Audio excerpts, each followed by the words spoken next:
when we first started on council, and I'm glad it's finally here.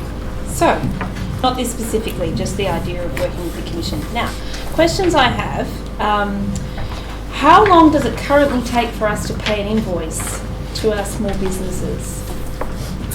That might be for Paul. We generally do 2 payment creditors runs per month, one around the end of the month and one mid-month. So depending on when the invoice is submitted to us, it's normally around about a fortnight. Okay, so it's not any longer than the 30 days which is in the charter, recommendation in the charter? No, it won't be. Okay, who set do we have the opportunity to set further goals than is set in the charter? And who sets those goals? We do. Within the charter there are a number of suggestions, but and we can choose from those suggestions or we can come up with our own. There's no limit as to what we just would like to do to support local businesses. Thanks. Anyone else? Other questions? Okay, great. Thanks, Mona. 6.2, this is the bus shelter installation. So a couple of months back we resolved to go to the community about the bus shelters at Penzance Street and James Street. So the staff have now brought that back to us. Are there questions on this item? I had a question about the style of the bus shelters. So in the attachment, you've given us the example of Walter Road and Old Perth Road. I know there was some discussion previously about different styles. It sounds like the staff have gone with the ones that are uniform with the others on that street. Is that correct? Yep. If there was a preference for a different style, is there scope for that at this stage? Yep. Yep. Hamilton? Are those styles similar to the ones that were in an attachment I think it was 6 weeks ago? Yeah, the attachment that we showed 6 weeks ago was the style guide. It's the choices that are available to us. So if we go back to that and have a look and click use some preferences, is that what you would prefer? Yeah. Are the costs fairly similar? Yes. Thank you. Other questions? Just on a side note, I met with Dave Kelly last week and he mentioned a third bus stop, not the one on Gordon Road. Have we received correspondence from his office at all about another bus stop that's Not that I've seen. something to look forward to then? Okay, if everyone's happy with that one, we'll move on to 6.3, which is the community group's funding application. So we've got 2 applications there for Strut Dance in situ and also from the Eden Hill Community Action Network.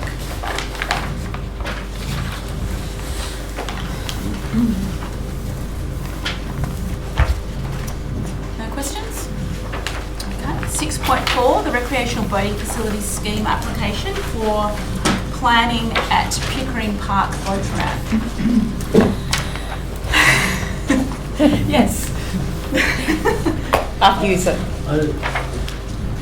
I feel like this is a conversation we're having, and I'm just wondering how this is going to be again for consideration.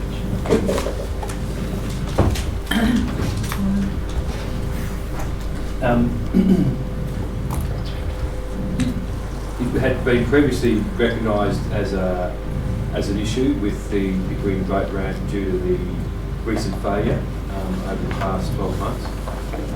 There is the grant funding closes in early September, and so we thought it would be prudent of us to put this up for consideration to Council, the Council to advise us if this is indeed something we are that would be favourable in us following. So I think when this came to us last time, one of the concerns was that the design phase was $90,000. Obviously, with the grant, it's 75% that's Good Rails pays for it, but 25% so that the government bears that cost.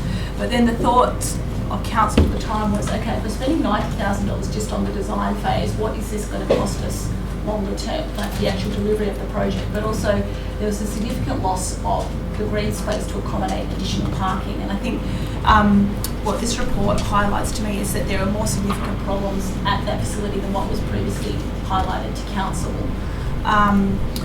My concern would be if we were to go down this path, that the design was such that it didn't encroach upon the green space and that it was more about replacing the facility that currently exists. I'm not sure how other councillors feel, but A major concern is the riverbank erosion in the area, and the erosion of the boat ramp and the pavement itself. So that's a consideration. If that's the direction that council would like us to go in, then we're happy to follow that. it just seemed that last time the plans were much more elaborate than what council was willing to support. So that was really why it got withdrawn, because we were not willing to commit significant funds to invest in an enhanced asset. I think there was probably more support for upgrading what was already there if it required, but the plans that we were looking at previously were far above and beyond what council was wanting to prioritise at this stage. I hope I'm not speaking out of turn, councillors. Councillor Hamilton? Yes, I can't speak for this because I haven't read this one in depth, but I do recall last time reading the details of the grant conditions, went into all the minuscule detail there, and one thing that struck me was there were some significant requirements for car parking related to that grant. So if this is the same grant, which I'm assuming it is, just a new year, I'm not sure how you get around the car parking requirements of that grant.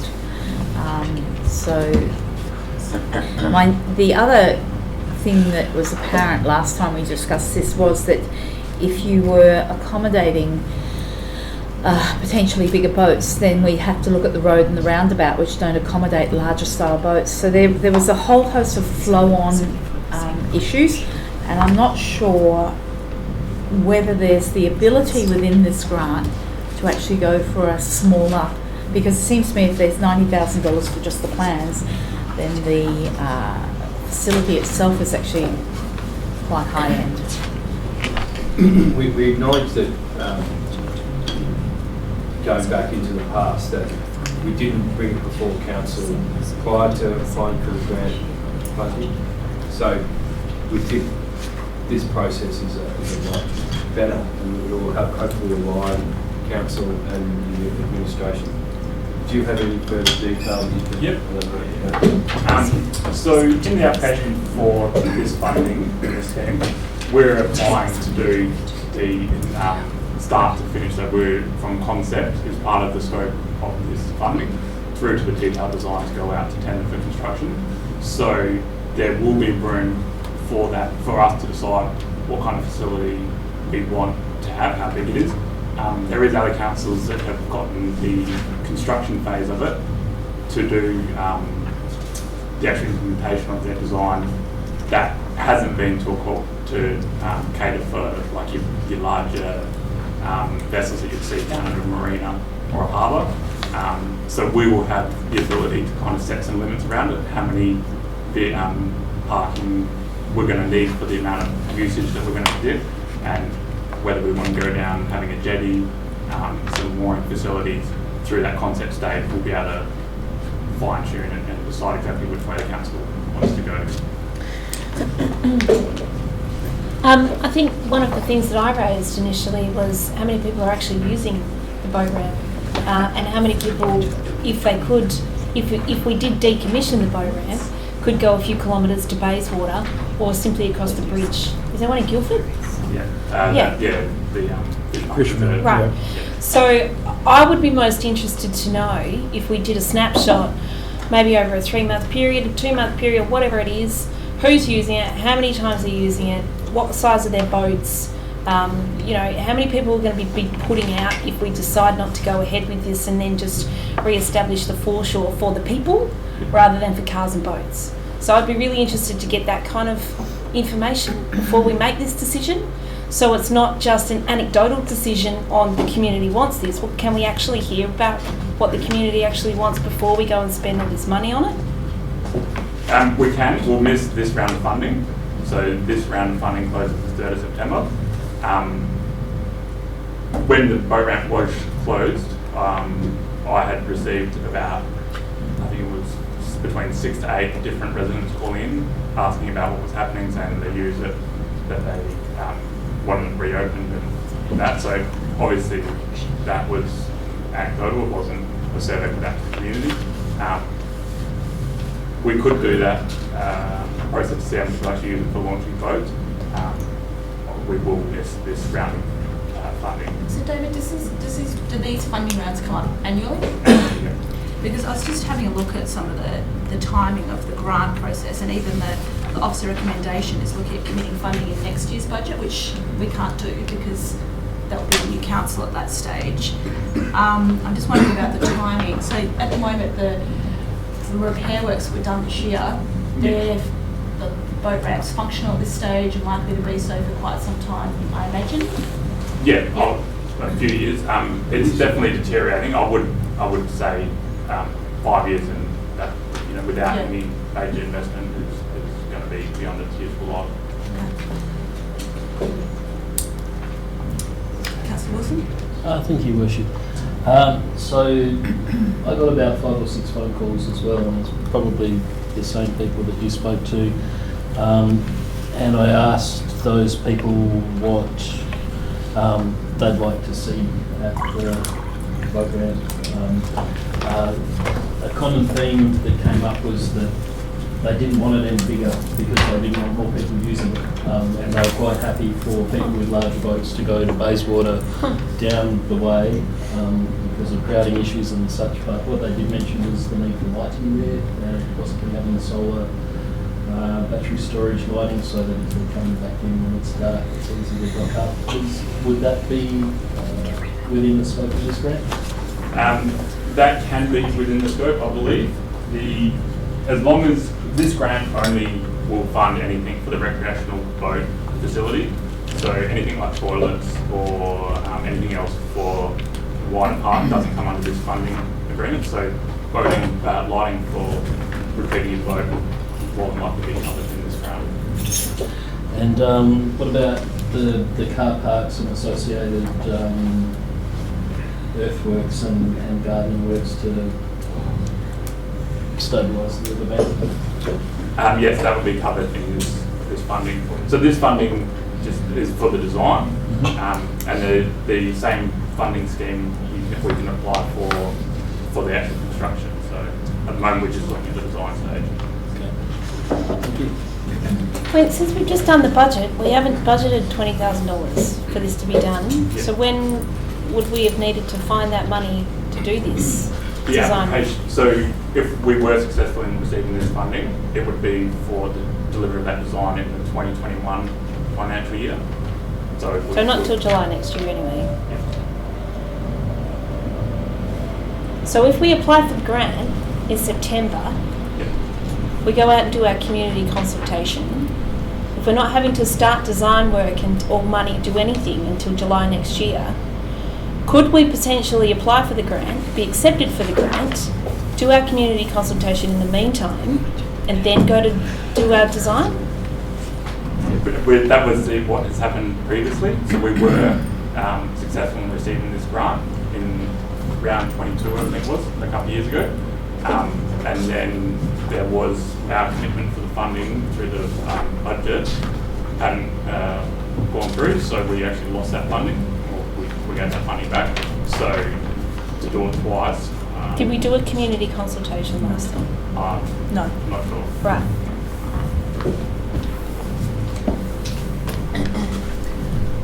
Any further questions on that? Thanks, David. Thanks, Phil. Okay, 6.5, Sandy Beach Reserve Jetty and Foreshore River Wall. Jeremy's. Anything you wanted to mention, Jeremy? Yeah, I just wanted to give an update on an email received today from DBCA. They note that it's not going to council for next week, but they want to put the application in earlier, so rather than a letter with any commitment from the town to doing maintenance long term, they just want a letter of in principle support that we would support the project and would still like the use of the jetty, but no actual commitment. In advance of next week. Well, they want that letter tomorrow. Oh. So I said I would run it up tonight, Okay. but the original letter on the report was for a commitment to take over the asset. Yeah, so can we ask about that? Why do they want to give it to us? So we pay for maintenance. So that they don't have to maintain it. Right. So why would we want to take on the maintenance of something? Thank I you. suppose the Department of Transport is doing this with all local governments. They give over the jetties to all the local governments, and it's a continual process. And local governments the result is that local governments end up taking on jetties that are in poor condition. They first tried to give, as I understand, they first tried to give us this jetty 6 to 12 months ago, and we refused and said, no, because it's fallen down, so you repair it, and then we'll consider it. But, well, we didn't say we'd consider it, we said, no, we're not going to take on a poor asset. But this is the process that they're following, and we gave our perspective quite strongly to the Department of Transport to say that this isn't just a jetty for the town of Bassendean, it's a jetty for all river users, so it should be considered in that light, and the Department of Transport should be, in our view, funding it themselves, but that's not what normally happens. So we're in this process where they want us to provide a written support prior to them submitting the grant funding application, and they approached us about 3 weeks ago. Yeah. So Okay. I get we've all moved that. pretty quickly to try and get That's fine. So there isn't any indicative cost about how much this is going to be here in your report. Just that we're up for 50%. Yeah.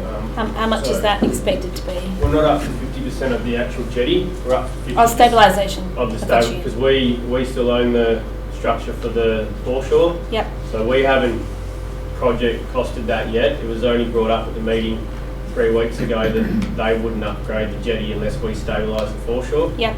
So we haven't had a chance to go out and project cost that. Yep. And So can I just stick with the jetty? Sorry, I should have been clearer.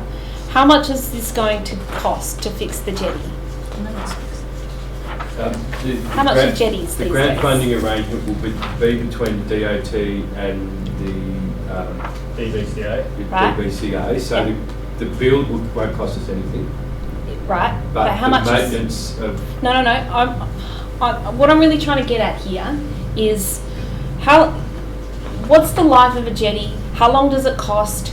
Are we putting a future council who in 20 or 30 years' time in a position where they have to go and find $50,000 to do up this jetty again?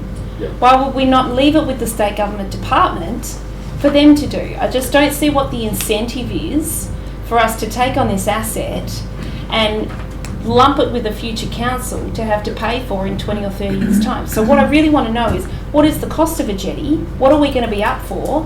How long do jetties last? What are we going to be up for in 20 or 30 years' time to have to pay if this falls apart and we need a new one? Or there's more stabilisation at the foreshore. Like, there was just so many unanswered questions I have. Yeah, there are many. The jetty could be in the realm of a few $100,000. Right. Yeah. Which then, Oh, what is the incentive? Sorry. This is just doing my head in. I agree with you. What is the incentive for us then? Do you know what I mean? The incentive, I don't see. I as the manager of assets, or the person who looks after the assets, I don't really want any more assets, particularly jetties. I'm going to make you a T-shirt that says that. They're very expensive to maintain. Yes. And they've got high exposure and high visibility as well. So it is challenging for local governments. We don't have the expertise to look after jetties. We don't have a jetty guy. We have road guys and we have building guys. Ladies guys. or ladies. And ladies. Thank yes. you. And so it is difficult for us to manage jetties. I think, if you want my perspective is that the state government should continue to maintain jetties and have a jetty area where they maintain all of them, but what they're doing is dispersing these assets. So the asset would be worth a few $100,000. The life would be around 30, 40 years. That then creates a liability of 10 grand a year, something like that. So depreciation is 10 grand a year, right? That would be, off the top of my head type of. So what's the advantage of having a jetty in that location? The advantage is that brings usage to the town. So And also damage to the foreshore by the sounds of things. yes, but we could. The foreshore's already damaged and needs certain treatments. But we could, if we could have a sand beach development plan for that site, which could include public toilets and create amenity for town of Bassendean and visitors. So that's something that's where the advantage could be, is in that space. And do we need to, the town of Bassendean probably needs to be in a better position to make those assessments and move forward in a more planned and structured manner. So just a second. In the report it says that DBCA did their own survey. Do you have any details of this survey? That's one of my questions. We've requested that data from them. Yeah. They haven't provided it as of yet. I'd like to note as well that the foreshore stabilisation structure that's there now is rotting. So it's a timber structure. So regardless of this jetty, it's something we're going to have to address separately. But this has just escalated how quickly we need to address that. We did some remediation works on it in 2017 as part of the insurance job when we had that flood around the town. Because some of the structure got broken in that, so we fixed it for insurance. But it is rotting, and that is why they're asking us to do that before they spend $200,000 on the jetty that's attached to the foreshore. The other thing to note is that they've almost given an ultimatum on the jetty in that they're more than willing to decommission it, and they've said If we don't take management of it? Yeah. Have they specifically said, this is going to be my next question, have they specifically said that in writing? Not in writing, but sort of verbally they said that they were happy to decommission this, but it was conversations with the town previously that said our community would rather keep the jetty, so they've come back to us and said... Sorry, can you say that again? Whose consultation, their consultation, said that that our town wanted to keep the jetty? Yeah, so but they won't show us the consultation. No, I think the word was conversation. Conversation. Sorry, I thought you said consultation. When they previously contacted the town last year, when they had inspected, they had dialogue with our previous director, and basically they said they didn't want to close it. So he just decided. And so yeah, they've come back to us at the meeting 3 weeks ago when we picked this up to see where they're at with it and said, we're happy to decommission this jetty, but we believe that your community would like to keep it, so this is what we're proposing. Jeremy, I don't think they're getting the in-principle support letter before a council meeting next week. Kat? Amazing conversations, a lot of these. I note also that there's probably insurance premiums attached to this very, very, very sad looking jetty. So I'm assuming that the insurance would be quite expensive on that, given its dilapidated condition.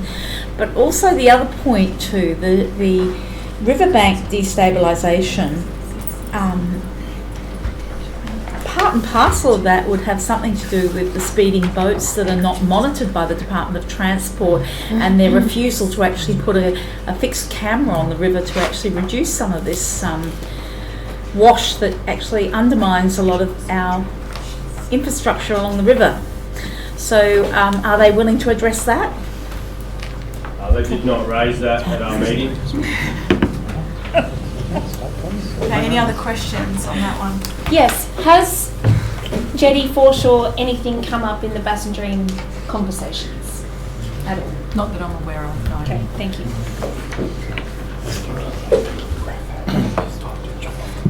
Just while I've got access to you.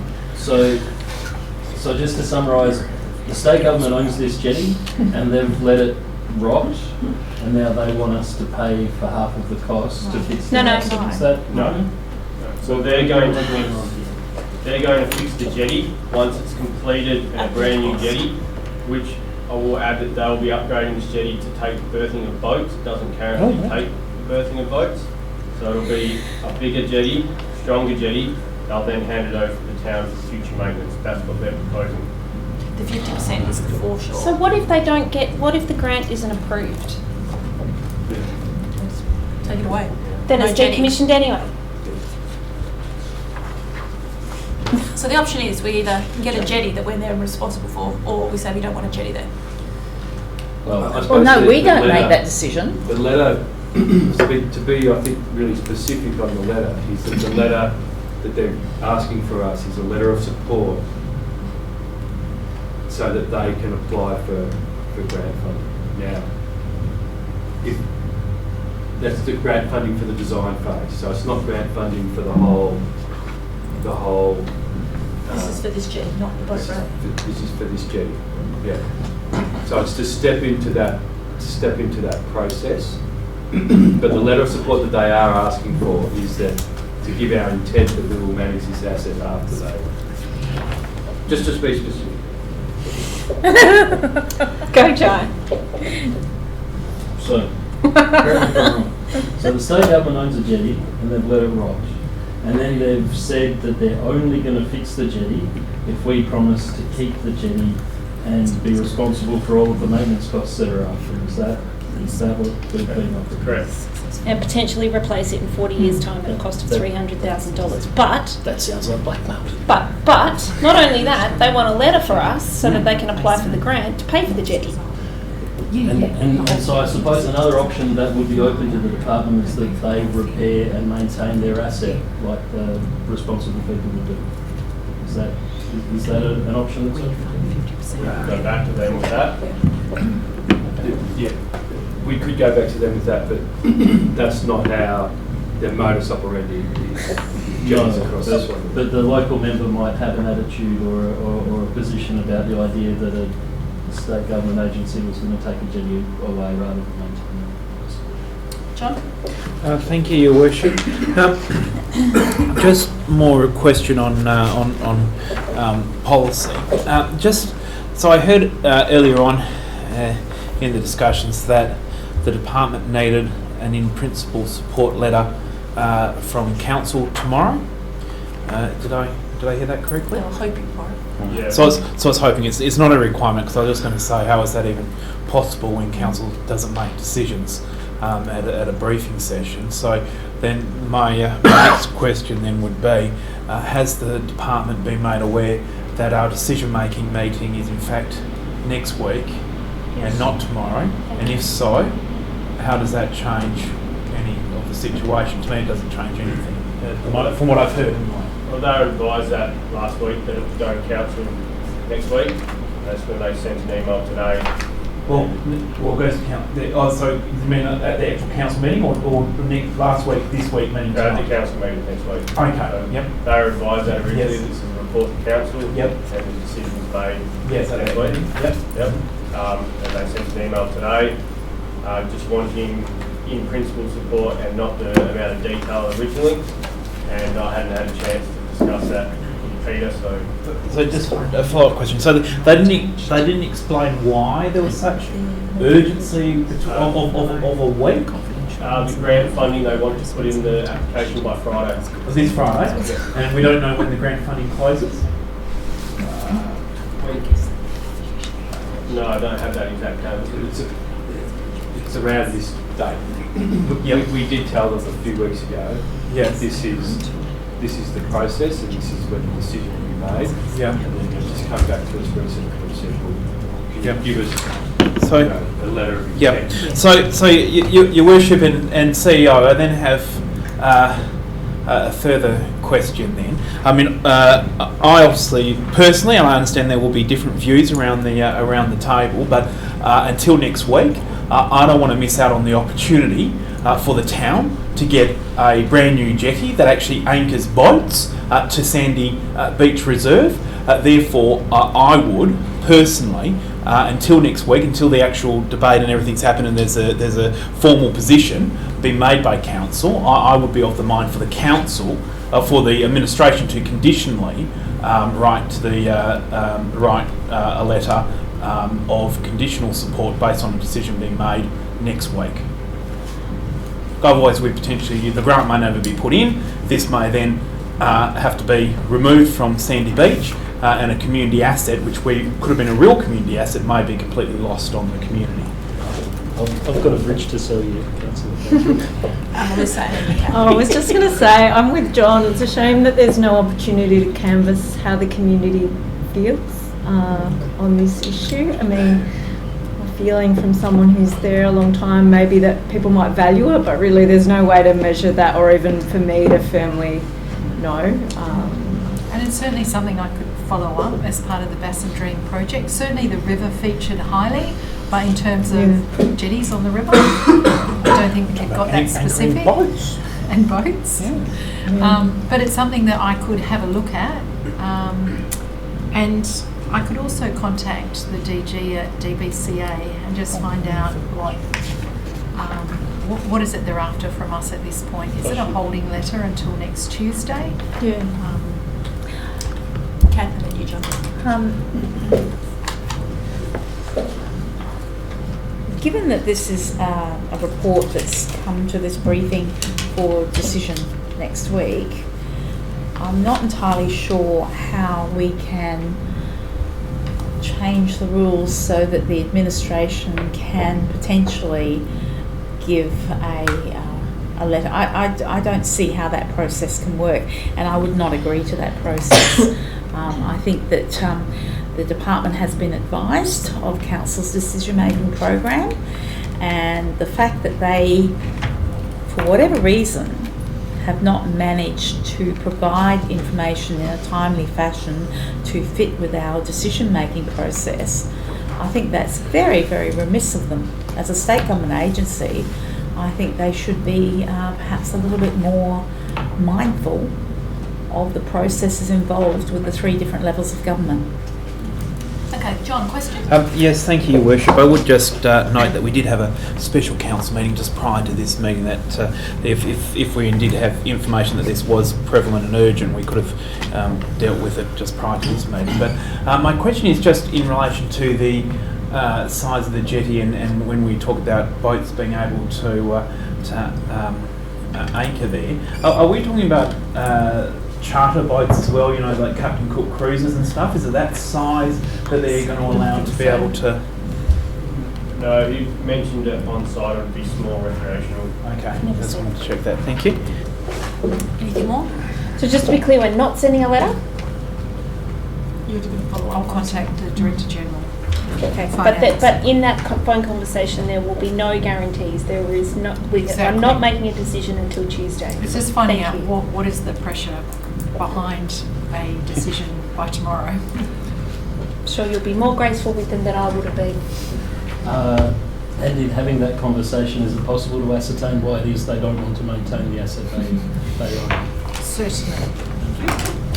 Okay, 6.6. This is the request. Can I just quickly ask, will the report be updated with that information? Thank Yes.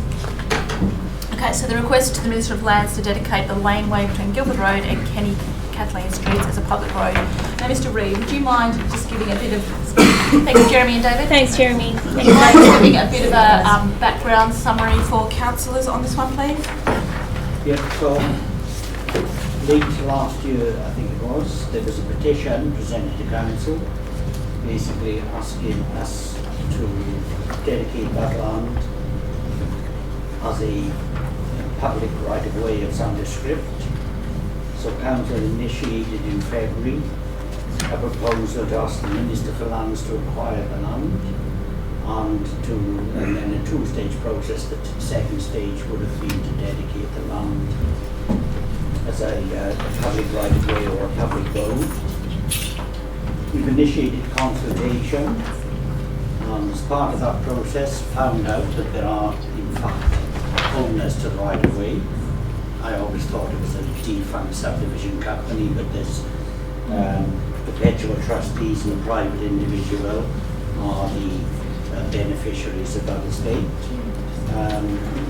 One of those owners has said they're prepared to sell the land still awaiting a response from another one. Carried out consultation with 21 adjoining owners, which led to about 6 responses. 2 were in favour of dedicating it as a public road, and there were 4 objections. We've also consulted with the NBN. They've got some infrastructure there that will need relocating. I suppose on balance, the majority of the 4 people came back and objected to the notion of it becoming a public lane or public right of way. And then I'm suggesting that the council, I should say, the petition was there because the chap in Kenny Street that couldn't get access. He's since resolved that problem through the Supreme Court, and then now has been granted a right of access to use the laneway. My suggestion is council doesn't take any action in terms of acquiring the land itself, and that we look at it in a more strategic manner against the background of the 21 rights of ways in the town as part of a review of the local planning strategy. Thank you. Questions? Okay, great, thank you, Brian. 6.7, draft parklet policy. So that's me.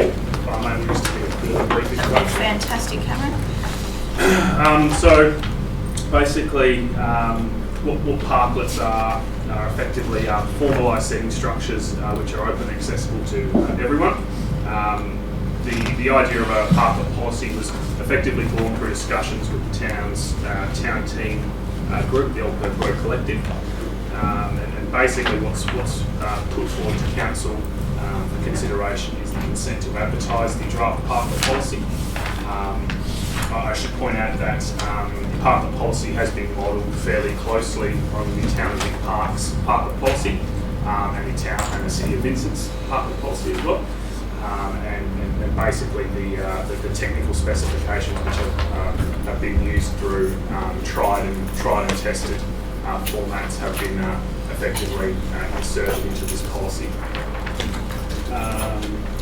The idea of the parklet policy and parklets in general is that they are a community-driven approach to placemaking. They are, the idea is that community groups will champion the installation of parklets. But in saying that, we still need to have some requirements in how they will be constructed because they are proposed to be over town-owned assets, i.e. the Verge car park today. Again, what's being put forward tonight is the consent to advertise. If council choose to support or proceed with advertising, then I'll be liaising with the town's communications coordinator in getting the word out to see what community groups and businesses along Old Perth Road think of the policy, and then that will be fed into a later document, a report I should say, to the council for consideration at a later time. And I should also note that the policy has been reviewed by internal stakeholders with respect to the Rangers, building, health and engineering departments at the town. Great, thank you, that's fabulous, Cameron. I had a couple of questions. At point 10, it talks about the length of approval, and it says 12 months. I'm just wondering why, because this could be a significant investment for whoever decides to put in a parklet. What's the rationale for the 12-month limit? So other local governments approve parklets on a temporary basis in a similar fashion that alfresco dining is approved. So what I've approached this in is similar to other local governments, but the idea will be that the costs of what I'm proposing, the costs for a parklet in terms of registration with the town will be much lower than other local governments. In the report, I basically mirror that of our alfresco dining permits, which are $50 per 12 months. I've spoken to officers at the City of Vincent and Vic Park, and their fees for a parklet application, just the application alone, is about $295.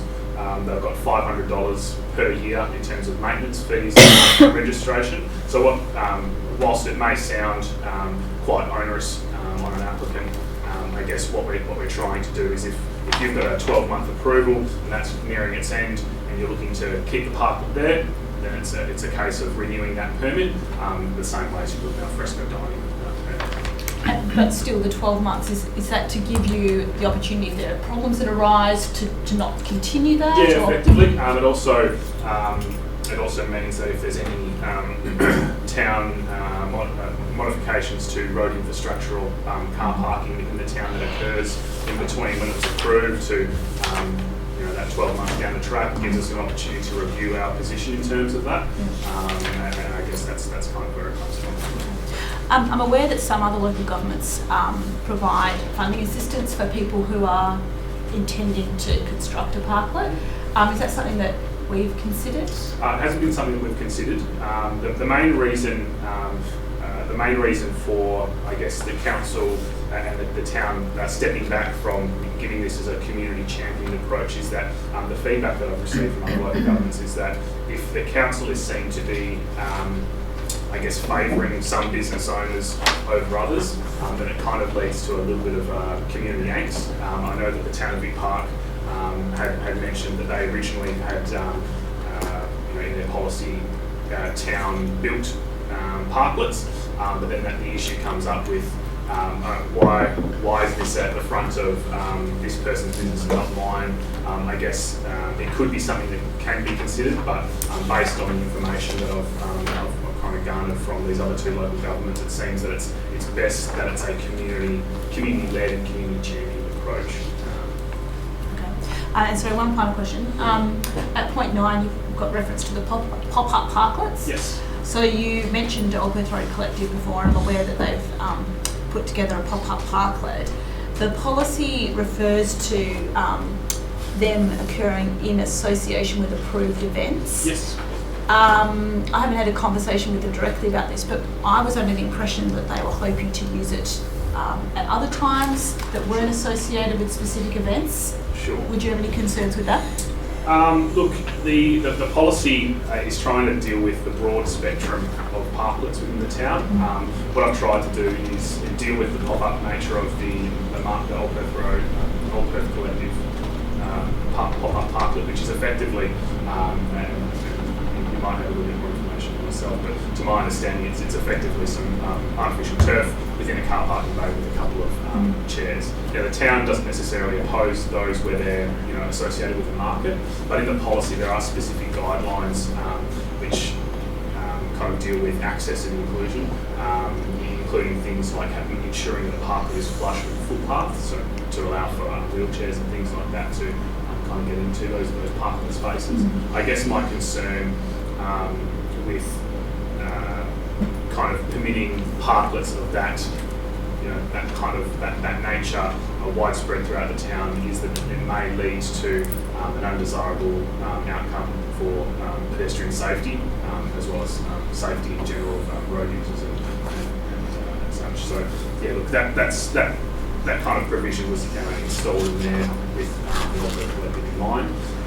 But I guess through this advertising process, because the application hasn't been advertised to any of these community groups, through the advertising process, that's the kind of feedback we're trying to get.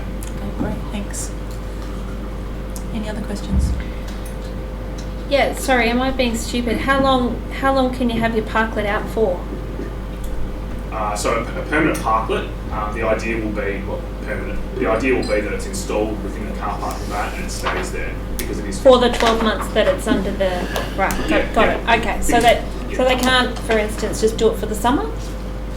That isn't something that's really contemplated in the policy. If something is going to be in there for a period of time greater than 48 hours, which is what's alluded to in the pop-up parklets, what I've installed in the policy, then the town would kind of really need to see some detail to ensure that it's something that still can comply with the design requirements of the policy. So like I was mentioning before, making sure it's flush with the pavement, away from the street corners and things like that. I'm still not clear about how long they can have it out for. So when you get an approval for a parklet, it's valid for 12 months. If someone gets an approval and then after 3 months they say this isn't working, I don't like this, they're within their rights to remove it. And what if in a month's time they decide they want to put it out for another 3 months because of the 12-month validity? Good question. You might be able to That the approval is valid for 12 months, so they'd be able to put it So back they within that can period. bring it in and out as often as they like within the 12 Because months. the idea will be that, I've referenced that they're permanent and also they're temporary, but effectively they're not, it's not the idea that it's kind of installed and concreted into the car parking bay. Because I think that's a question you'll get. Okay. Can I just bring it in and out as much as I want? It's going to be a bit of work. Yeah. Yeah. And it's not just hospitality businesses that can do this, right? Like a hairdresser could do it, and we could see John Gangel sitting out on Old Perth Road having his hair done blonde again. There's a moment of, you know, and he'd be there sitting with his foil in the sun on his parklet. Is this right? I guess that is something. If you want that for the town of Bassendean. that could be something that's contemplated. There you go, John. Exactly, and then the pikelet turns into a float for the Mardi Gras. The general concept behind it is our fresco dining associated with that. I admire your professionalism. But some businesses might ask though Yep, that they're not absolutely. hospitality and there's no barrier for those. I guess that would be something that we would have to look at. Yes. Because this is really just geared towards being an ancillary or a bit of an extension to these hospitality businesses. Okay, so tell me, I think you just mentioned it before, how many parklets are we going to have on Old Perth Road? Sorry, How many can we have? can we have? Will we have? Well, that's up to the community and people. Okay, so potentially we could have the whole of Old Perth Road be parklets. No, because Right. there are certain requirements within the design provisions which call for to be located outside of loading zones, Yeah. away from infrastructure, and they should be located at the front of the premises in which the parklet relates to.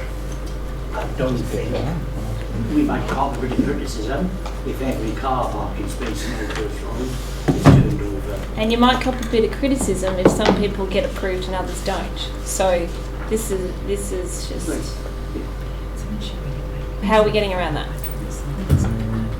Yeah, I mean, as I say, the idea is that the parklet is something which is supported by, there's a community support backing for it. All right.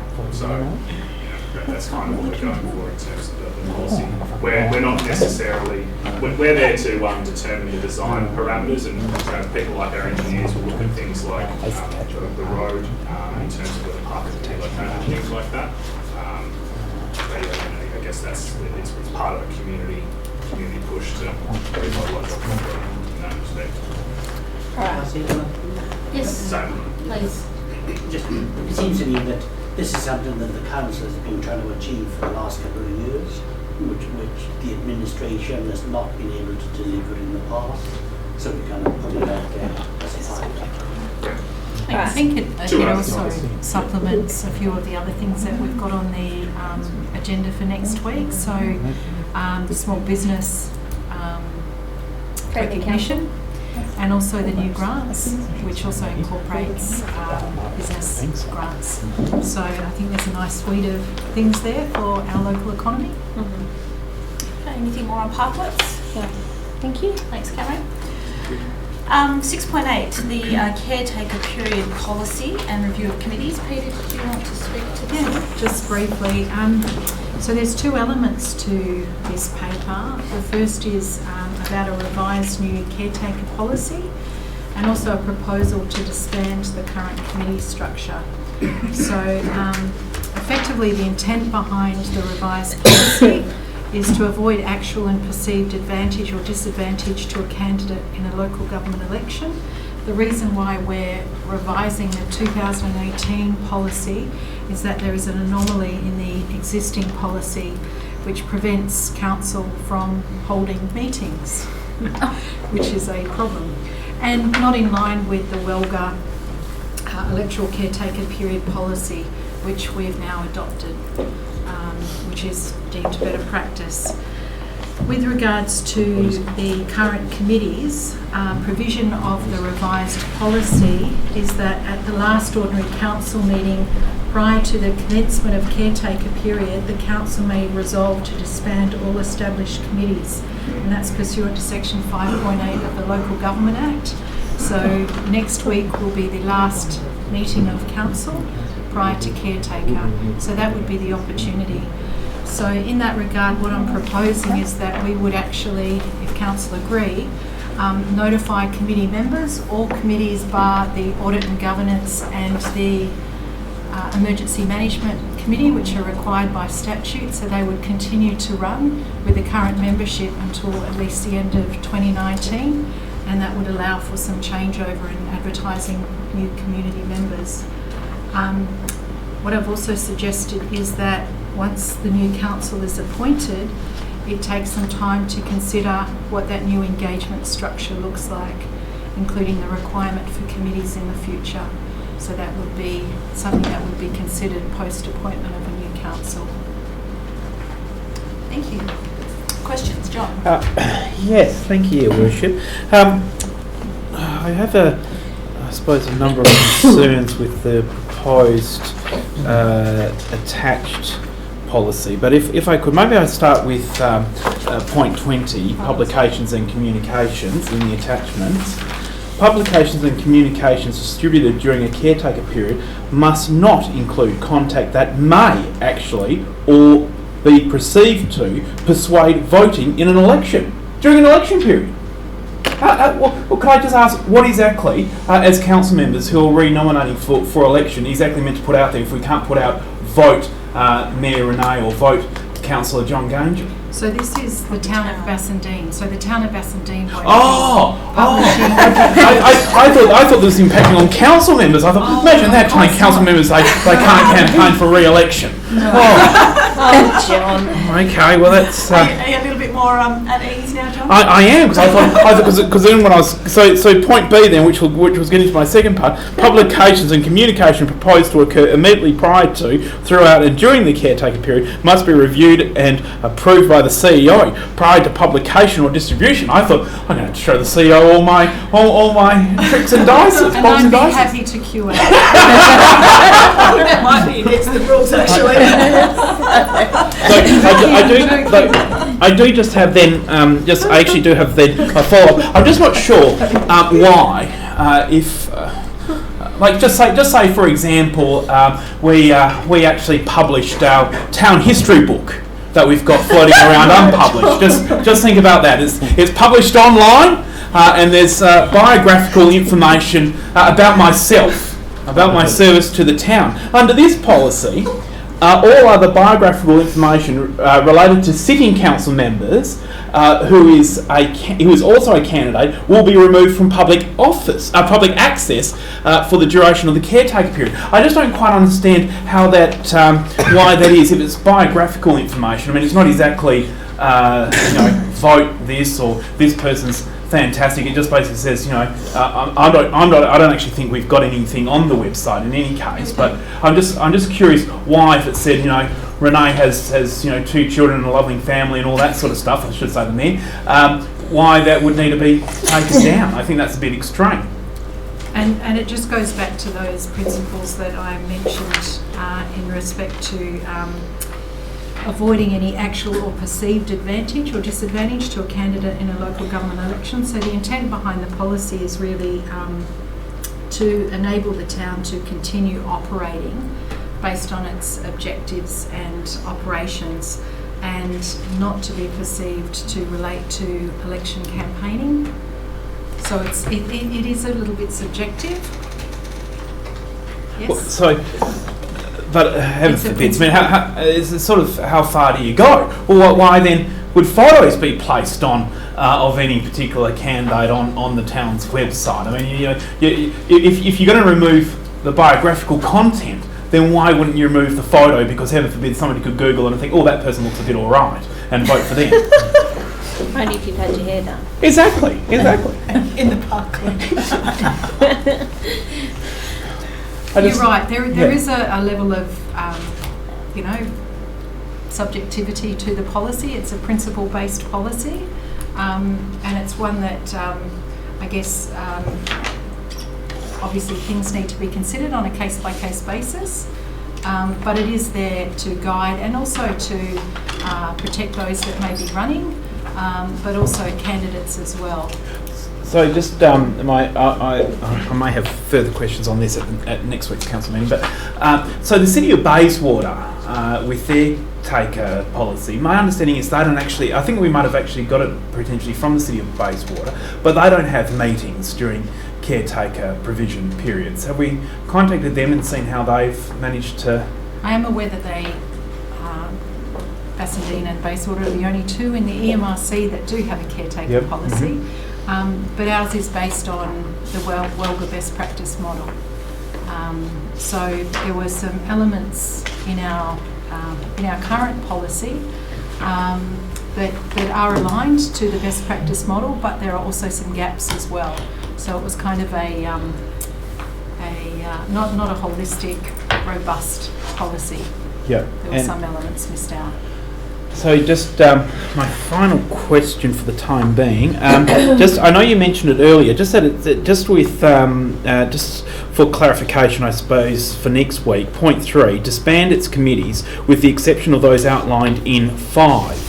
Oh no, sorry, I was looking at section 5.8 at the top. I thought we hadn't listed them, and then I've just seen it there. You've just mentioned it earlier. Just in the officer recommendation. Okay. Should that not then just 5B merged with 3? I don't understand why that. Anyway, that's neither here nor there. But the other committee that's not mentioned here is the reference group, the advisory group. Yes. Design Bazo? That's the one. Yes, yeah. That's the one. So is that proposed to continue on because you just don't have this in your dot points? So that's an advisory group. It's not a. So we don't need to expand it. Okay. Thank you very much. And the next meeting is not tomorrow night. It's the following next Wednesday. Thank you. Which you're more than welcome to come along to. Thank you. Other questions? Okay. 6.9, Employees Reward and Recognition Policy. I'm happy to talk to this one. Fabulous. So late last year, just before Christmas, this was an issue that arose at council, where there was some consideration around gifts for staff as part of end of year Christmas celebration. There's been some work happening internally, and we've had a working party set up among staff and looked at what alternative strategies we could look at in terms of rewarding and recognising staff. So essentially this new policy, which is an operational policy for the CEO to sign off, is a shift away from gift cards to staff for things like tenure and birthdays to non-monetary rewards and recognition, focusing more on the right behaviours and performance. And this is really aligned to, I guess, building the right values and culture within our organisation. So what it proposes is noting the new policy, but also repealing the current council policy 6.19, presentations to staff. John? Okay, so just for clarity, there was an email that came, I think, to all councillors and maybe some selected staff members a few weeks ago regarding some remuneration under the old policy. So is this what we're talking about in relation to, I don't want to mention names or anything like that, but I think you know the email that I'm referencing. Was that in relation to this they were referring to? So this relates not to the remuneration of staff, but rather the discretionary. But what I'm saying is, so 6.19, which is proposed to be repealed. Yes. That's where it's got the service 5, 10, 15, 20, and every That's 5 right. years after. So have we not repealed that at this stage? No. So then, could I ask then, because that is policy, have we implemented that policy for the staff that have left us of recent times? So I do recall the email that you're talking Yes. about. So late last year, there was a paper that went to council and was endorsed, and it was essentially that there would be no further presentations given to staff aligned to resignations, retirement, or years of service. And in the interim, review of rewards and recognition would be undertaken. So the policy was suspended whilst this review occurred. Now we're asking for that policy to be rescinded.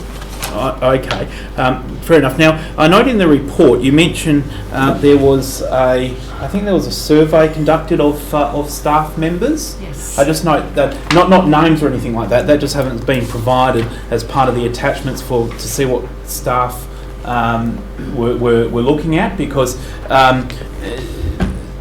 personally I actually like the fact that we would recognise somebody's service to the town, and now we're effectively abolishing that recognition that staff got, because they I mean, I'm not talking about the remuneration side of the recognition. I'm talking about the fact that they were actually given a certificate that was signed by both the CEO and Mayor that outlined their service to the town and their commitment to the town of 5, 10, 15, 20 years, and now we're saying, well, that means absolutely nothing. No, not at all. Well, we're getting rid of it. We're abolishing it.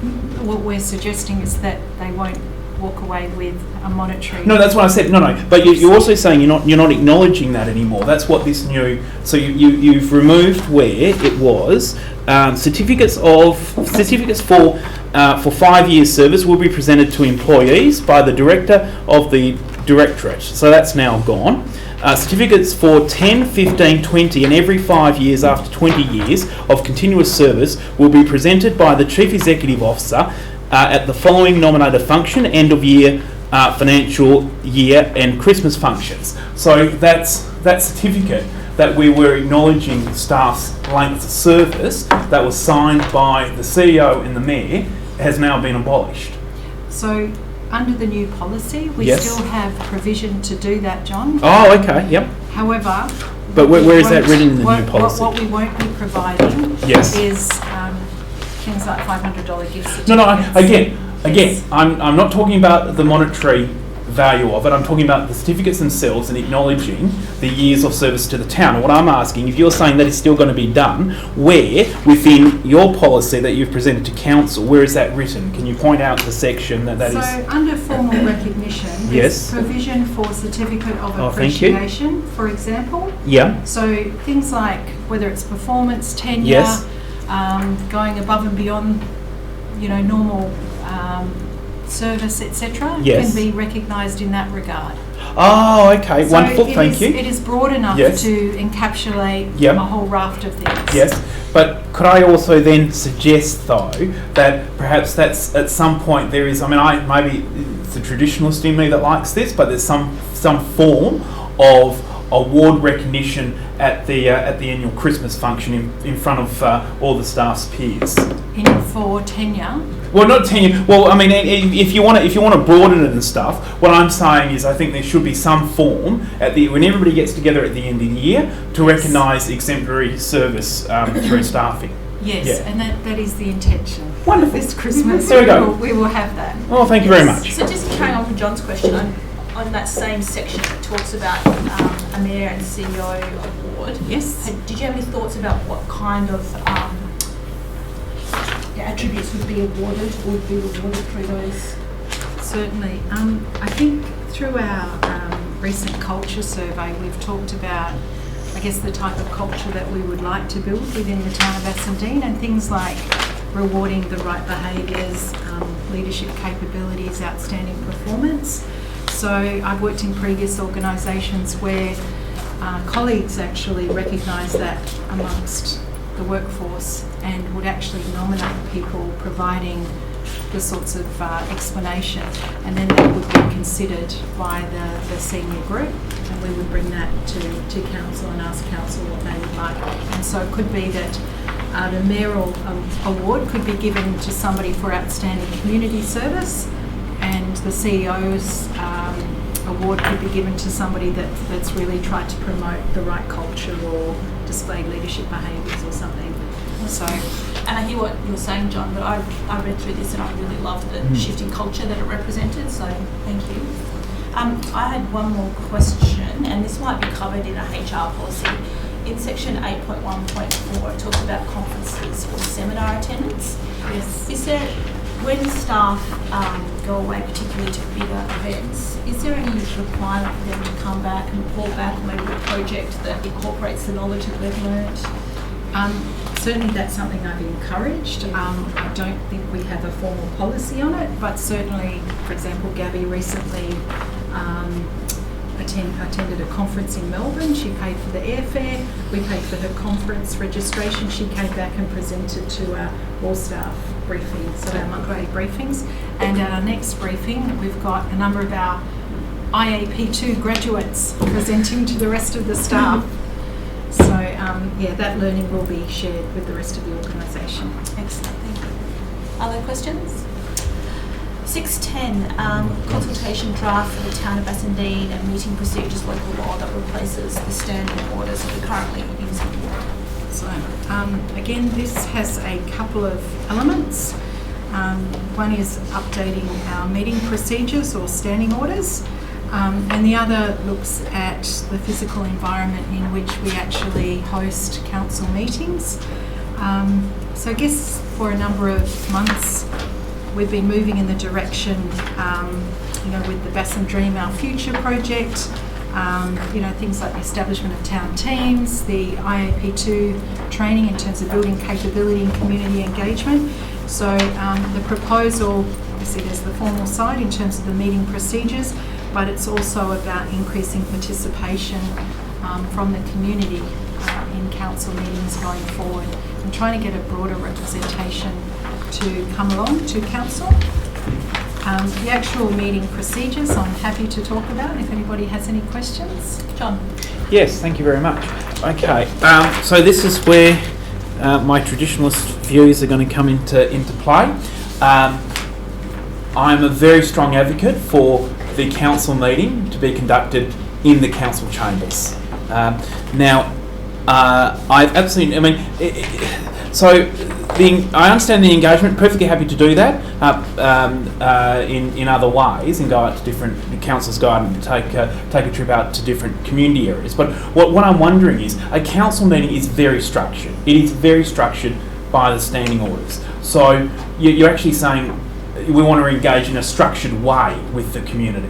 So you don't have, there's no leniency just to say, look, hey, let's just have a casual chit chat here or discuss about a particular item of interest in this area in a council meeting structure. So my concern is, how are you actually going to get away from that very structured, rather than it just being potentially, let's go out once a month and have a community get together at a various location in the town, rather than a very structured, formal council meetings being conducted. So the idea is that we go to the people rather than they come to us, and if we can actually align it to events around the community. So for example, we might go to Jubilee Reserve one evening where they've got the awards happening at the end of football season or something like that, and we could have our council meeting following that, but we might have something like a sausage sizzle beforehand. We invite people to that meeting. I guess it's about also getting people interested in local community matters that are affecting them, getting a broader, diverse cross-section of the community involved in decisions that impact them, but also making the meetings a little bit more family friendly and community friendly. So we will also... But the meetings by nature are structured meetings, often very dry meetings. Yes. So why wouldn't a more relaxed council get together where anything's on the table and you can just generally chat and there can be a presentation by the mayor and stuff about what's occurring in the area? Why wouldn't that be more appealing than conducting a very structured meeting? Yeah. And then of course the suitability of these venues, because some of the space and stuff, I would think you'd have to have the meetings actually out on the oval to actually fit the requirements. I mean, some of them are very small facilities. Yeah, and there's certainly considerations that we need to look at the physical environment, but I guess this environment is intimidating for most members in our community, and that's certainly something that's been reported to me. Let me tell you, there are not many of our community people that are too intimidated to come here. They might be the ones that are drawn here, but I guess it's about trying to reach those that we often don't hear from. So it's just another vehicle to try and gain greater access to our community. Sarah? How will we record the meetings? That they are things that we're looking at the moment, and I've spoken to people like Aidan and Greg, and they've advised me that yes, it's possible. And we've got a number of venues that we've identified, and it would be a matter of probably in the first instance maybe hiring some equipment to see, I guess, how feasible it is, and really undertake a bit of a trial. So rather than sort of rule it out altogether, let's try it, and let's have a few out in the community, see how they go, but also gain feedback at the end of the meetings as well from people that perhaps have come along, but you know, for the first time to a council meeting. Okay, so we don't know how we're going to record them. Oh, yet. it is possible. Yeah. It is possible. Okay, because but we of don't know. But we don't know. For most of the venues we have identified have access to, you know, PA equipment. You know, they use that sort of equipment. Okay, and how often will we go out into the community? Will it be 4 times a year or Monthly, every month? potentially. There's going to be staff chambers now. We're not going to have a council chambers. When are we going to have meetings here? Briefing We're not. night, concept workshops. Ah. Sorry, it's a comment, not a question.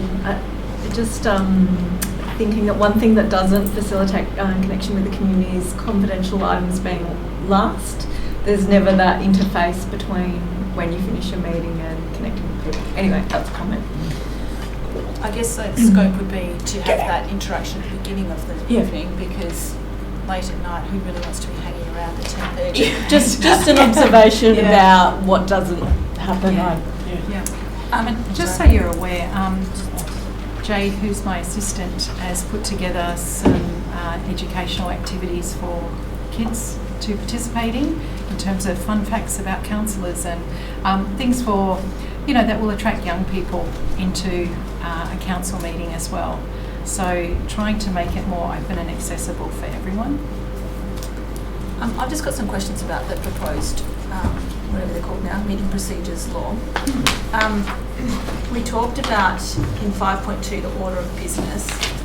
I think it was Paul who made the suggestion about having statements by members of the public first, seeing as a lot of people seem to want to have their say. I don't know, like just flagging things for next week that I'd be potentially interested in. Open question after. Yeah.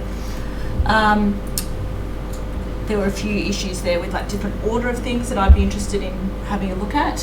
It's probably not necessarily to go through them all right now. One of the other things that we discussed was the notices of motion, and in here it talks about 5 clear working days before a meeting. I have some concerns about that, given that we want to have items at the briefing session, that if we're going to stick with the 5 days as it's written in here, that then means that notices of motion won't come to the briefing session, which I have some concerns about. And 5.8, where it refers to urgent business, it makes no mention of the CEO having a role in that. Is that right? 5.8? 5.5, sorry. 5.5? Yeah. I'll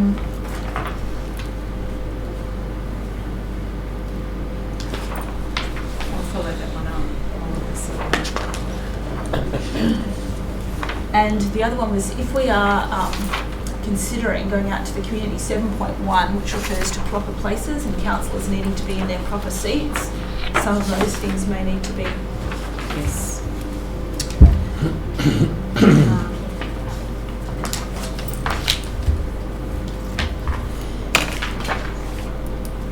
But if other councillors are happy, I'll provide an alternate order that I would propose and give it to you in advance of the next meeting. Yes, Kath?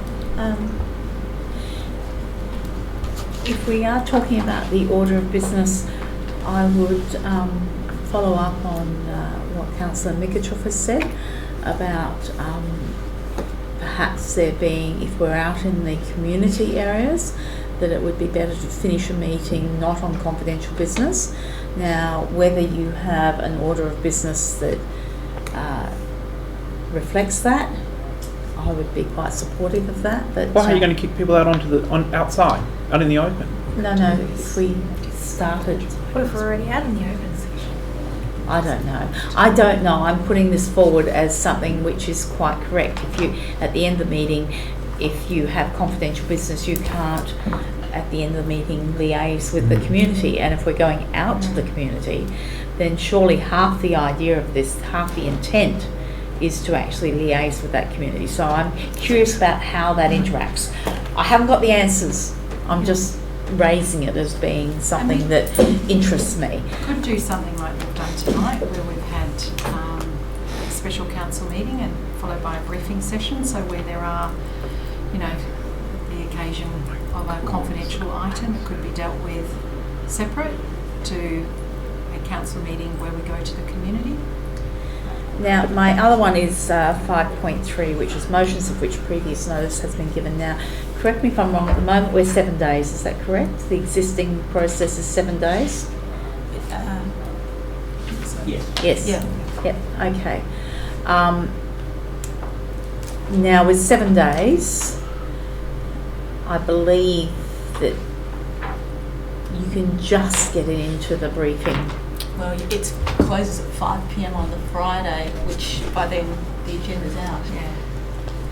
Okay, well, I would not be supportive of extending it more than 7 days, especially given that, there are items that can be added to the agenda by the administration. I don't see why councillors would be more restricted than the administration.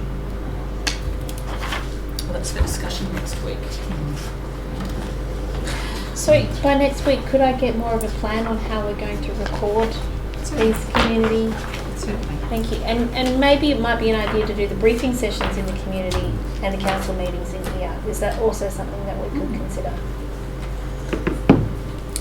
Jai then, John?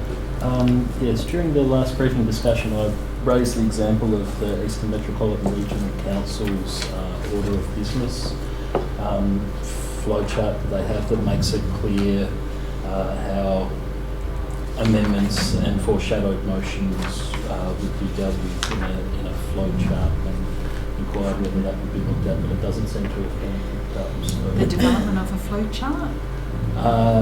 Yes, and I think the order of business that is in the EMRC standing orders works very well from my experience, and is something that I would recommend to put forward for later.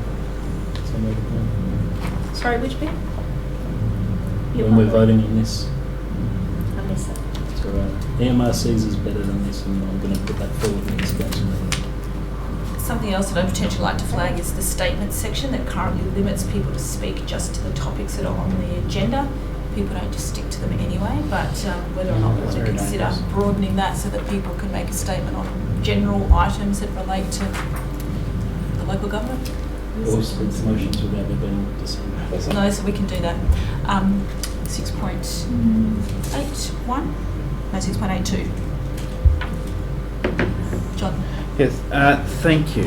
So I just want to get an understanding. Under what is proposed here, we'll effectively never be using this chamber again for council meeting. So you just said every month. No, the CEO on. It's recorded. Thank you very much. So we can go back to the recording. The CEO, you said when asked when would we be having council meetings in here, or how often would we be going out to the community, the CEO responded with every month, which meant that this chamber then would no longer be used as our council meeting place. So I just wanted to under the current intention, this would no longer be a council chamber.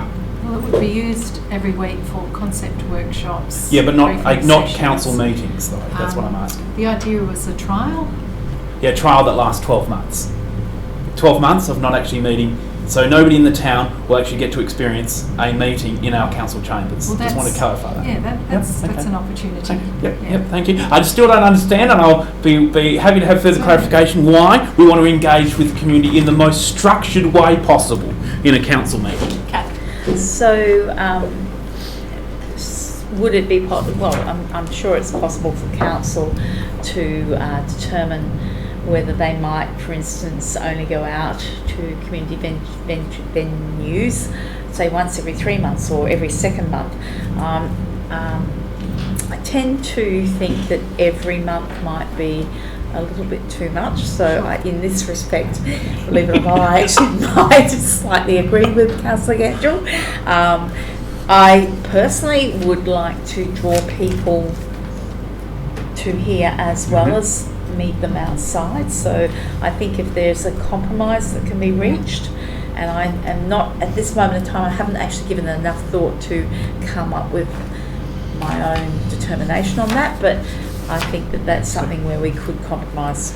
So just the other thing that needs to be given consideration to, and as our CEO, if that's been done. Now, Mr. White quite often has to duck across to the other administration building to quickly run something off for councillors for clarification during the meeting or just prior to the meeting starts. What happens in those instances when we just say, look, we have to remove that report because we can't just duck across to the meeting, or a staff member can't go into their office and grab that required information for this agenda item? Does that mean those agenda items would be pulled from the council agenda? I've not experienced that, but we do have it does happen access to quite frequently. technology and Yep. yeah.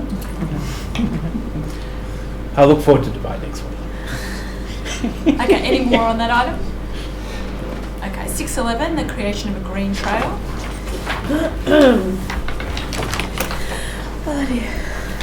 So this is a project being done in partnership with the Department of Transport. We've been selected for a green trail demonstration project, similar to the ones recently opened in Cottesloe and Fremantle. So it's really a community-driven project. It builds upon the town's existing plantings, which I think we've had something like 11,000 this year, and further greening along the bike and walking path from Ashfield through to Success Hill. So the idea is that we would have a family fun day on Sunday the 27th of October at Kelly Park, just to raise awareness in terms of what the opportunity is, and also engage the community in terms of their ideas, but it's largely around what this could look like. Any questions? Great. 10.12, Town Assets Committee meeting.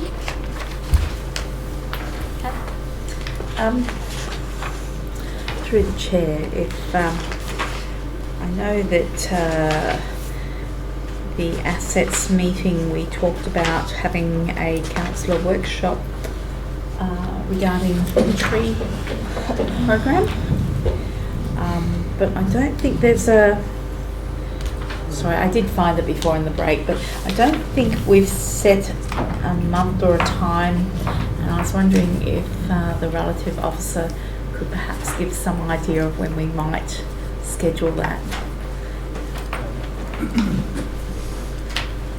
I think the next asset committee meeting is planned for October, so I think that could be I'd like to recommend that time. That would be I thought the workshop you wanted before the asset meeting. Maybe not. We could. No, we could. It's possible, but certainly. So just to clarify, when you say workshop, you're saying with all councillors? I'm trying to find where it is. It's written here in the minutes somewhere. It's on page 43. Tree planting workshop. Propose at a workshop with councillors and key staff to consider the tree planting program. And that's part of what I think you were speaking about earlier, about doing the bus trip around, to see where the prime locations are for planting and the priorities as a precursor to that discussion. Yeah. That's right. So if the proposal next week to abolish the committees occurs, the asset committee won't meet in October, but I think it's something we could do as part of a councillor concept workshop. Okay, that's interesting. That's because the asset committee doesn't have community members, and I actually didn't think of the asset committee as being abolished. So that's kind of interesting. I'm wondering if the presiding person of that committee has anything to say. No. He's somewhat distracted. He's in his phone. Okay, so Do you want to abolish town assets given there are no committee members on it? Custom and practice has been to wipe the slate clean and let each council come up with its own. Or ideas. caretaker? It would be good to have all councillors look at the tree program. It would be Yeah, I'd very like to see good. it. I didn't like the way Simon wrote the terms of reference for it and didn't have their will to change it at the time. So. Right, we're all over the place. So I think there's a bit of confusion because the current plan is for us to have a workshop as councillors, all of us, independent of the Town Asset Committee, to have a drive around the town to have a look at what the That's what I was locations referring are. to. Yeah. Sorry. And whether or not we abolish the Town Asset Committee, we can still have a Town Asset Committee meeting in October. Just even if we abolish them, it can be after the elections. But either way, we're planning a workshop, yes? That's and right. A drive around. Yeah, that's right. So there will be some preliminary work undertaken by Phil and his team, and then it'll be a matter of, I think, council actually having a look at what the opportunity is. Okay. And I think, sorry. I think part of the discussion I had with the officer was that councillors might like to have input.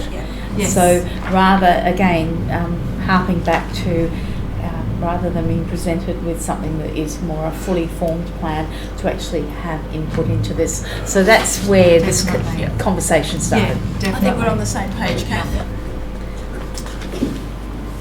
Everyone okay with that one? Yep. Okay, 613 Design Basso. 614 Youth Advisory. So 613 you're on, you're No, it's actually changed numbers. Oh, is it? Oh, okay. I went through in advance and made sure. Oh, there you go. Oh. 615 Audit and Governance Committee. Sorry, Your Worship.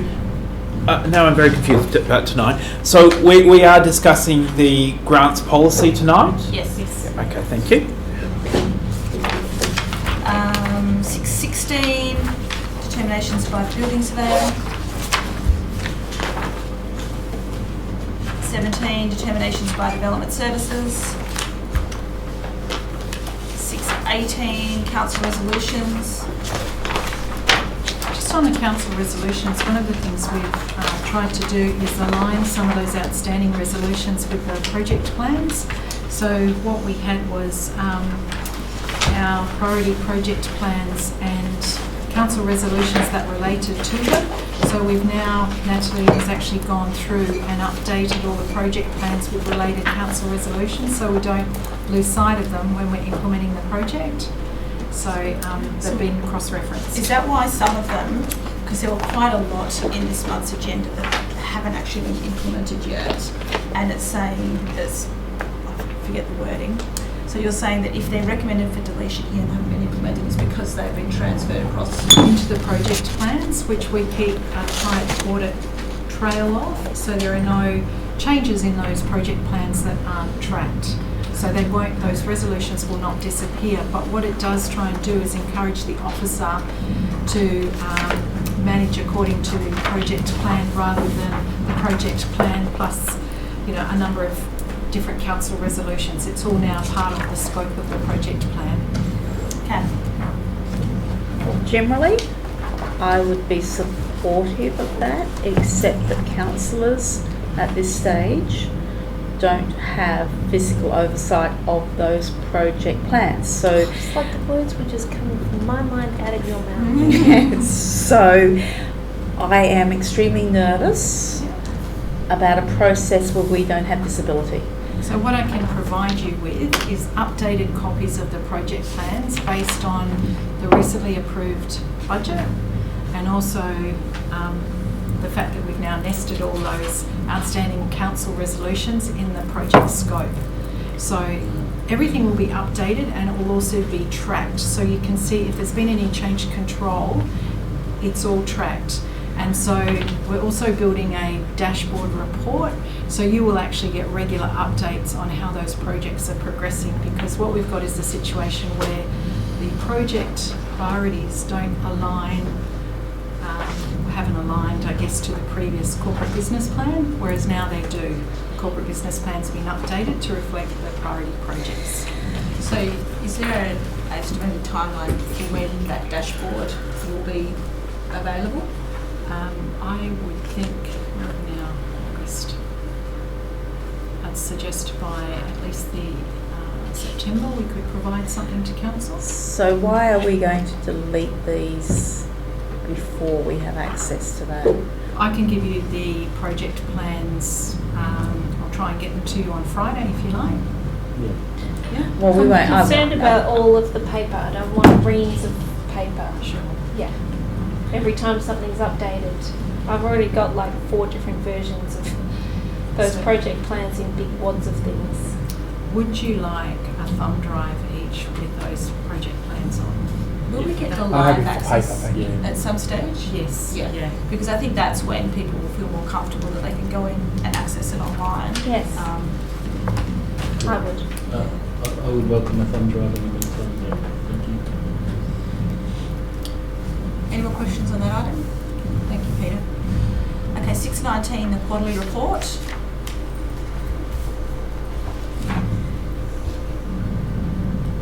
Silence mean no questions? Not at this stage? Something to discuss with Peter later? Oh, I forgot about this. Nothing to carry on. All right, so then moving on to 620, which is the sponsorship and grant guidelines, which is in the agenda from the previous special council meeting. John. Yes, thank you, Your Worship. Now, I note, in fact, in the God, so much paper, isn't it? I note in the briefing session tonight, we actually did have an application for us to determine for next week that actually stated as yet the grants, the policy is not in place, so council's being asked to determine the 2 requests next week. Which are based on the current policy. The existing policy. The existing policy. So they've gone through exactly what this policy. No, that's what I. Yes, Current that's what, standing policy. Oh, that's right. Yeah, so that's exactly. This is the point that I'm making. So those 2 applications have gone through that process. So my question is, so is the town? So when I asked the officers when we were discussing this at the workshop, the officers said that the town would be required to undertake this action for our own events. So the idea is the principles around this policy, we would also like to put ourselves to the same level of rigour and standard that we hold the community to, because at the end of the day it's public monies, and so certainly the town will consider the same level of rigour. So who would be on the panel assessing a town event? So I would expect, I would oversight that process and bring to council the proposed event. Yeah. So, but what I'm saying is there's a requirement, or there is a proposed requirement to have independent assessment panels. Yeah. So if we're talking, let's just rattle a few things off: Australia Day, NAIDOC Day, Anzac Day, whatever the other additional events we have in the town. Yeah. Those will have to be done in this policy mechanism and go to an independent panel. So who would sit on that independent panel looking at the town's proposed events? So the idea of the policy is that what it tries to seek is a separation of power or duties. So at the moment we have our community development people who are out there working with the community, but they're also assessing policies, they're planning existing town policy proposals, etc. What we try and do is break that into 3 elements. So we've got our people that are working with the community, our community development people who are providing advice, but then we also have an oversight regulatory type function in terms of oversight, and then we have the decision makers, council. So we've now got separation and a level of independence between. Yeah, but you're still not answering my question. Under the policy that we've got here, there is a panel mechanism set up. Yeah. The town has said that for our own events, Yeah. bizarrely enough, we'll follow the same policy. What I've asked is, who will sit on that panel independently assessing a town event and tell whether or not the town event's worthwhile continuing with?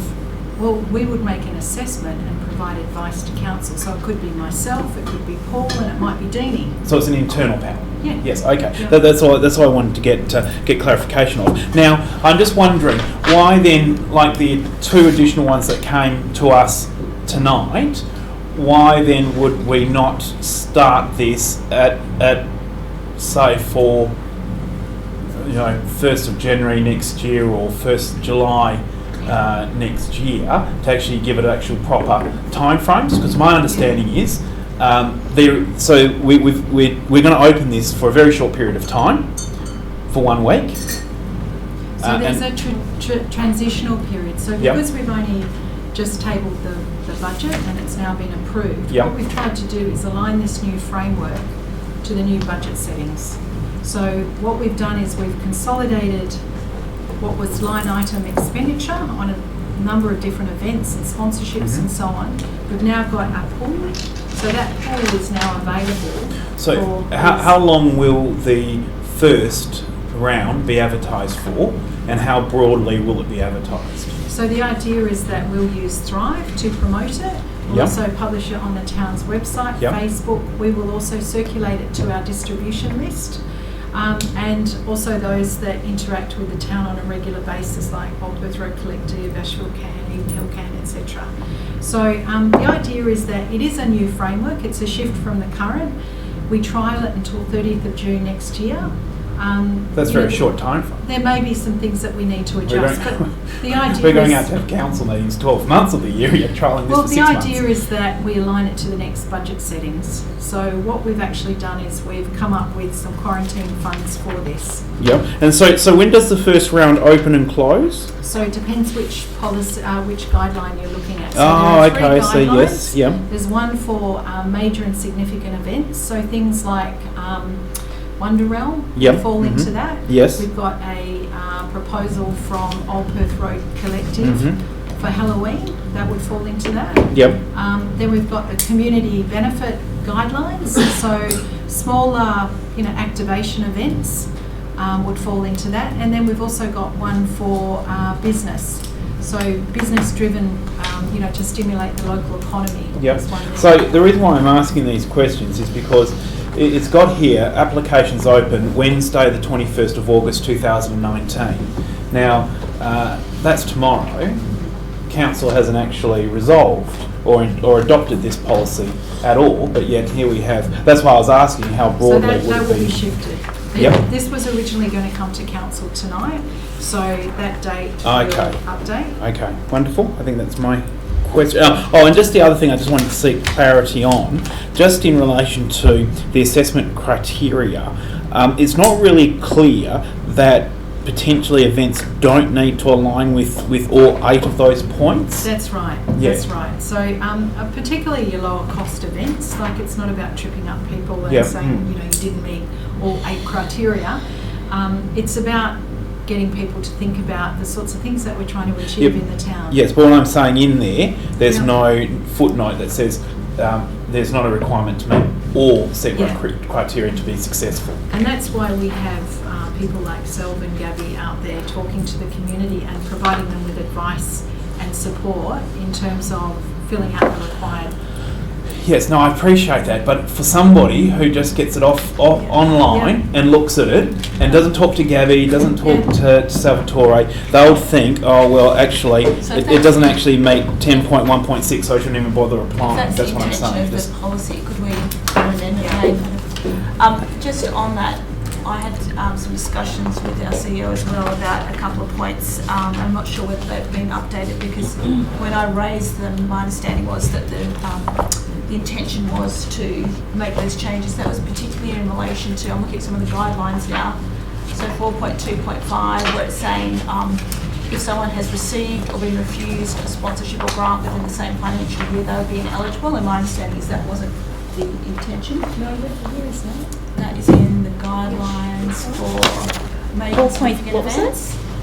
I'm not looking at the policy, I'm looking at the guidelines. So major and significant events, sponsorship and grant guidelines, 4.2.5. Says an applicant who has received or been refused a sponsorship or grant within the same financial year is ineligible. I haven't been given an update. So those ladies paid those rivers today. Maybe that's why. Okay, so it has been up, so that was my question. So that's been updated. Yep. And what was the other one? Yeah, that's fine. Okay. Yeah. What about Giles? I'm referring to an email exchange that occurred yesterday, I think. Actually, I can't remember when the email was. I think it was an email from the Mayor to the CEO regarding whether the 50% the council would supply up to 50% of the funding, and was the rest in kind, and the answer came back that we could fund up to 100%. Now, I thought that we were perhaps following other councils where they actually fund up to about 50% and the rest is in kind, that the community. So I'm just curious about where we're at with that, because the email seemed to differ from what had originally been proposed. Yeah, so it was interesting. We'd actually spoken to a community group about the 50%, and there was a fear that they were just starting out and didn't have any equity. It's not about in-kind, can be their labour, their own contribution. It doesn't have to be financial. That's what in-kind is all about. Yeah, so certainly that was encouraged, which is what we actually did was we tried to provide, and given this is quite a shift from the current regime, enough room to move in the new policy. So yes, it does talk about in-kind and co-contribution and so on is encouraged, but we didn't rule a firm line on the 50%. Okay. Other questions?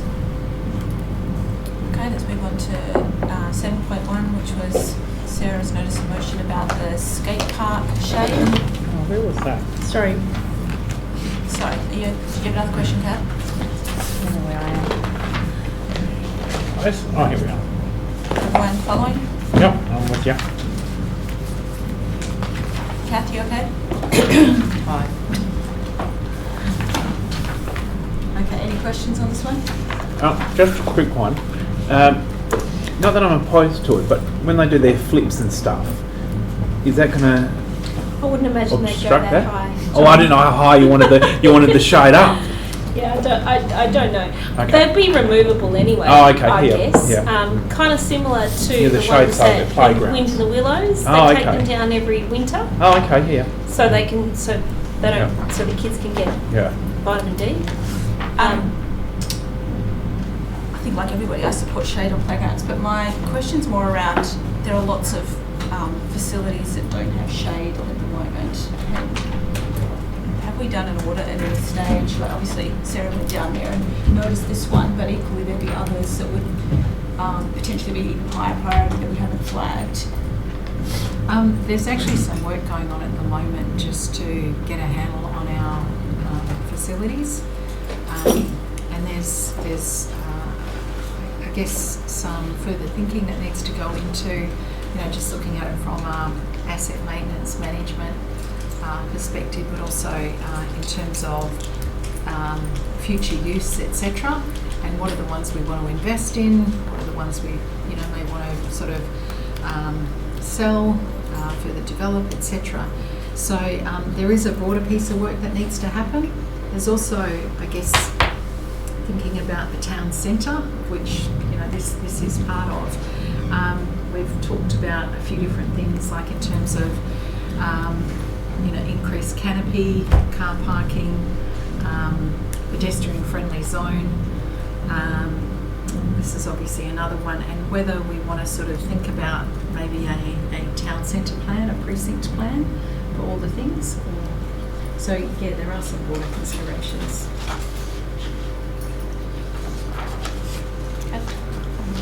Apologies. I didn't forget about this one. So Me too. Apologies, Councillor Clinton. Sorry. That's why I look so blank before. I did note, I had read this earlier, and I did note that you had suggested trees or shade cloth. So I would say and/or, actually. and/or, Yeah. okay. So you're not fixed on a shade cloth. Well, no, over the skate park you do need shade sails. You absolutely need shade sails over the actual skate park because it is so, in the middle of the day, the heat that comes off it is so harsh. The trees probably, see, this is why we'd need to do a bit of detail. Where does the shade fall? Where would we need to plant trees that they're shading the root system concrete? as well, cracking. Yeah.